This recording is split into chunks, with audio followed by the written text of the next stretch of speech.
Juan Soto has signed a deal for $765 million with the New York Mets, as predicted by almost everyone.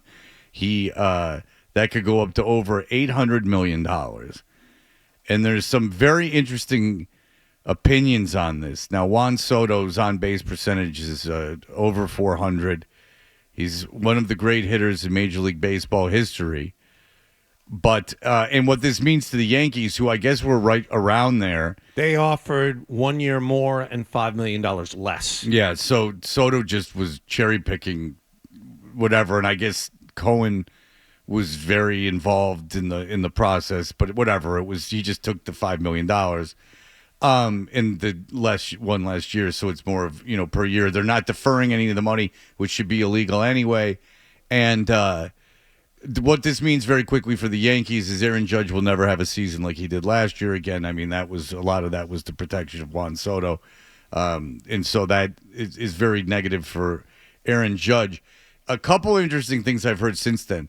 The reason that some believe Aaron Judge is still a Yankee is that Steve Cohen did not pursue Aaron Judge in free agency because he had been approved as an owner recently, and that he did it out of deference to Hal Steinbrenner, who had allowed him to be an owner. So I found that to be interesting.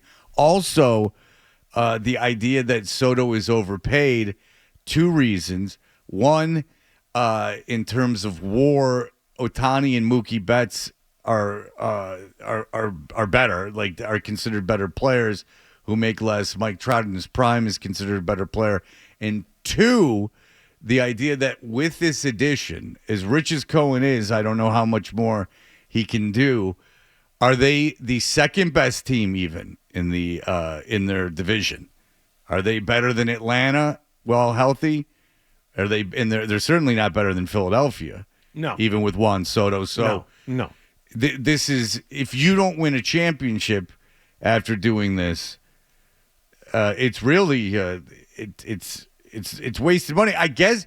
And I guess, why is Cohen richer than everyone else? Like, I don't understand, like, why. Like, everyone's just like, because I like baseball and I'm aware of what's going on, but like Cohen, the owner of the Mets, people just go like, oh, he'll do anything, and I don't. How is he? I don't understand how he's richer than John Henry or anything. I don't think he's necessarily richer.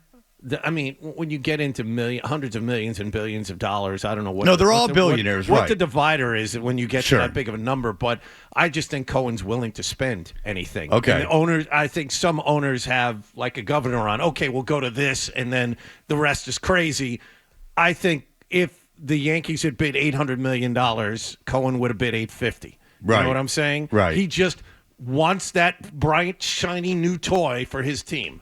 Right. That's what he wants. So he'll spend anything. But what do you? Okay, so I'll ask you this: if Soto, Soto's on the Mets. If the Mets finish third in that division, which is very, very possible, they tied Atlanta last year, but Atlanta didn't have Acuna for most of it. They didn't have anybody. Atlanta was missing a ton of players last year. They were real banged up. So if they come in third in that division, I mean, there's a certain cap. I mean, I don't care how rich you are. There's a certain point where this is your big signing. This is your big guy for the next 5 years, certainly. Yeah. Right? Like they're not going to sign like another Juan Soto. No.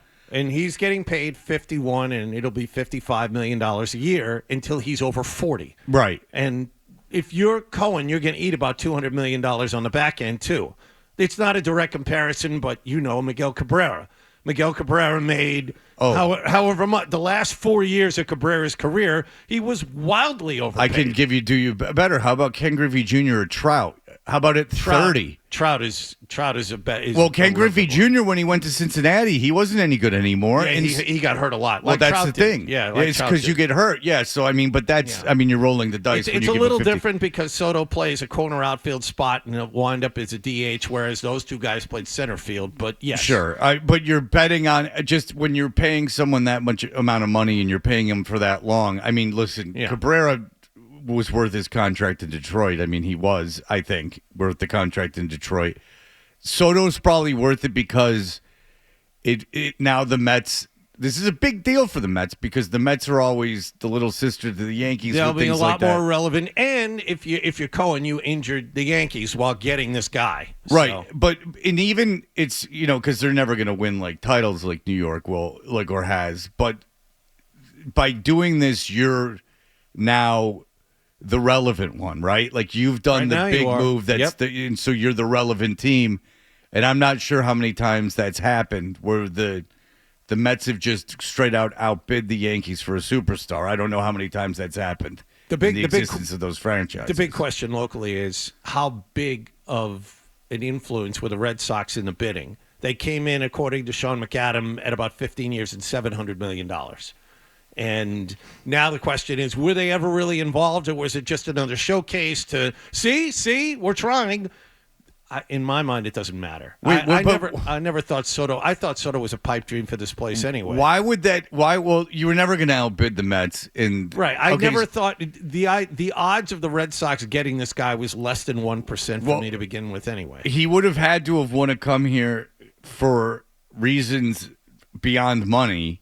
Well, yeah, that's why they sent David Ortiz in to pitch him, and But what I'm saying is that wasn't going to happen, as evidenced by that he signed. He didn't stay with the Yankees. He signed with the Mets, and the Yankees have a better chance of winning, I think, than the Mets. And he didn't. That didn't seem, because there was all this stuff like the future, and he was impressed with the. He was impressed with the Red Sox and how they were built to win. None of that. None of that was even true. If it was $1 more, he was going to take the $1 more.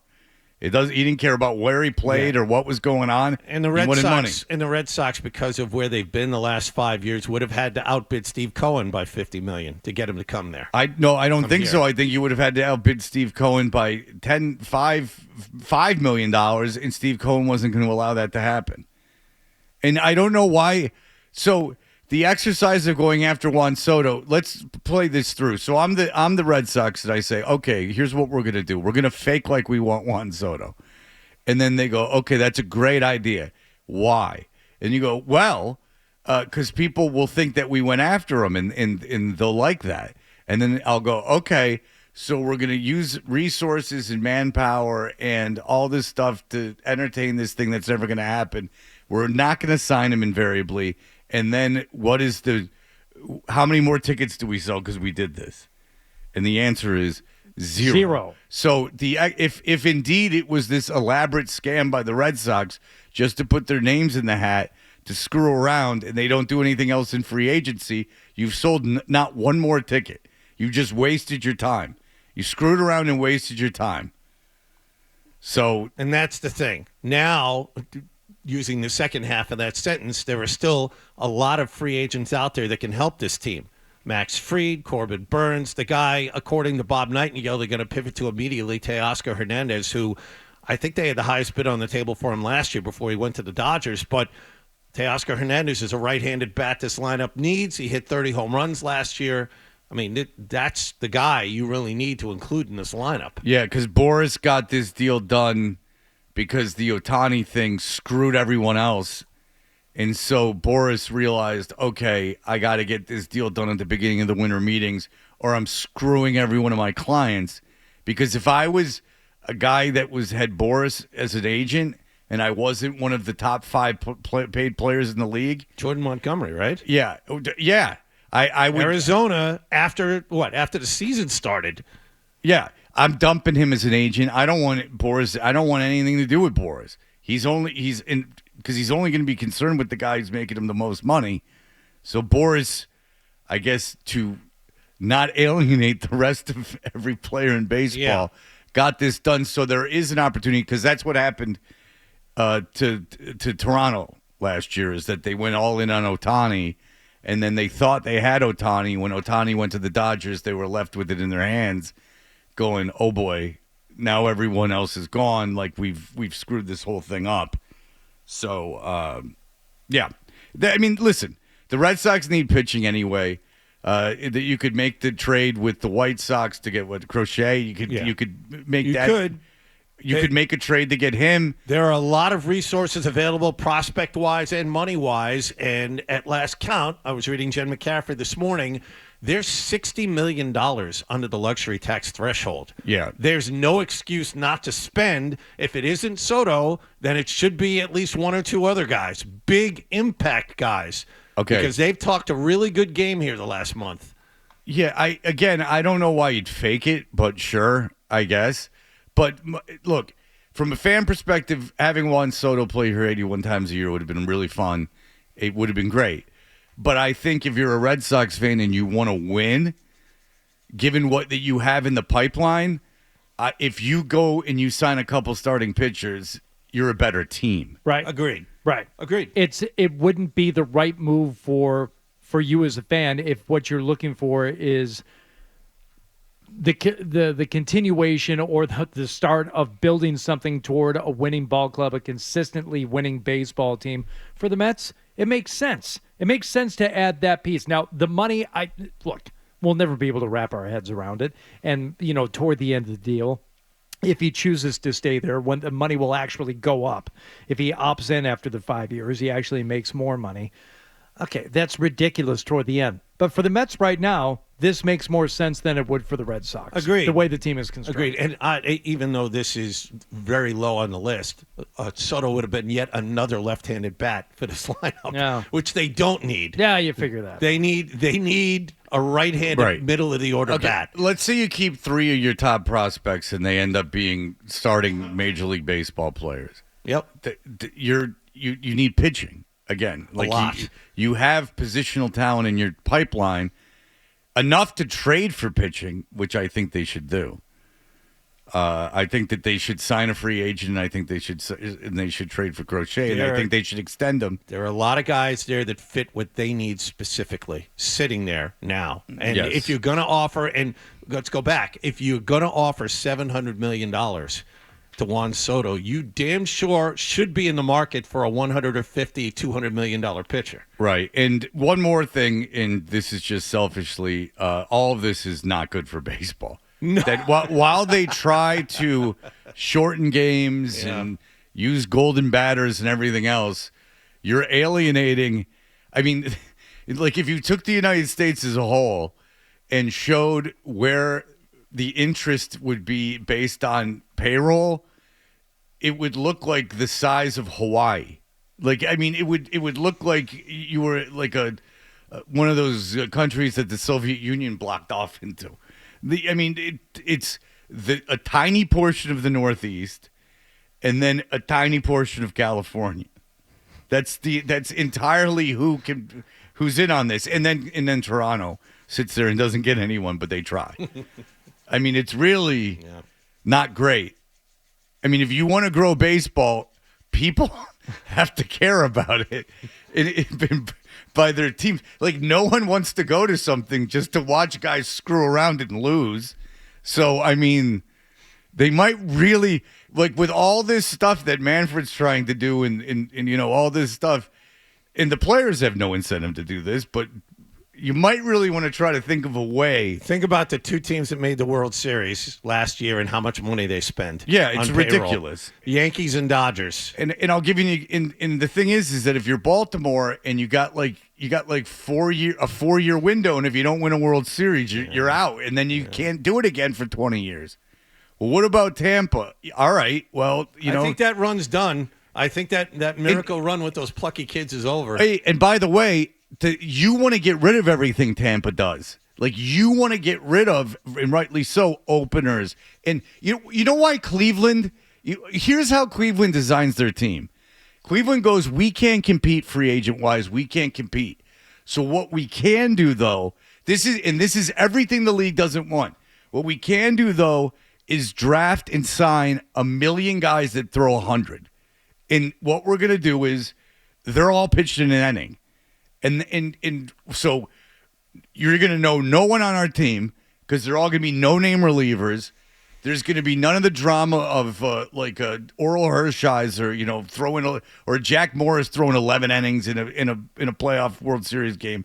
There's going to be none of that because all we can do is we can pay a guy $3 million that can throw 100, and pitches an inning. He's going to blow his arm out in 2.5 years, and we'll get another one. Yeah. So hooray! You'll never have a chance to learn who he is because he won't be around long enough, and we're going to try and win a bunch of games 2-1. Right. And so, hooray. Great. And then we're going to get to the playoffs, and then you hope we don't make the World Series. You cross your fingers, Major League Baseball, that we don't make the World Series because I got Arizona and Texas in my back pocket. I know Texas had bid on some stars, but you know what I'm saying. No one cared. No one cared. I highly doubt anyone listening to the sound of my voice cared about that World Series at all. Was all invested in it. So there you go. Congratulations to the Mets. WFAN has something to talk about now, that their two football teams are disgraces. And we're getting that much closer to the first athlete that is going to have $1 billion contract. It seems unthinkable 5 years ago. We're probably 5 years away. Within the next 5 years away. Within the next 5, he'll have it. Yeah. Yep. Great. Adam, how can you like this game? It's not fair. No, they're the workers. Pay the workers, man. That's right, baby. Yes. If you like that clip, check out more videos from Toucher and Hardy here. For more Celtics analysis and opinion, hit this playlist. And for all the latest from the Sports Hub, download the app at 985thesportshub.com.